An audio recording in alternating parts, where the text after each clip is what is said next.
শেখ হাসিনার সরকার পতনের আগের দিন ৪ আগস্টেও ছাত্র জনতা হত্যার সমর্থনে বিক্ষোভ করা শিক্ষা ক্যাডারের বেশিরভাগ কর্মকর্তা শপথে বহাল। দলীয় বাহিনীর ভূমিকায় থাকা শিক্ষা ভবনের সেই কর্মকর্তাদের কেউ কেউ ভোল পাল্টেছেন এরই মধ্যে। তাদের ১৪ জনকে শোকজ করেছে শিক্ষা অধিদপ্তর, তবে বড় একটি অংশ আলোচনার বাইরে। শপথে থাকতে চলছে তাদের নানা তদবির। বিস্তারিত ফররুখ বাবুর রিপোর্টে।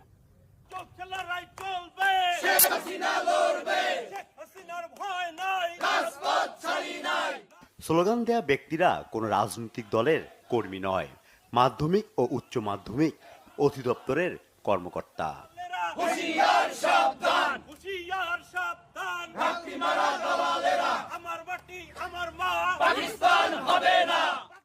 কোটা আন্দোলনকারীদের এ যুগের রাজাকার বলায় তখনকার শিক্ষামন্ত্রী মহিবুল হাসান চৌধুরী নওফেলের চট্টগ্রামের বাড়িতে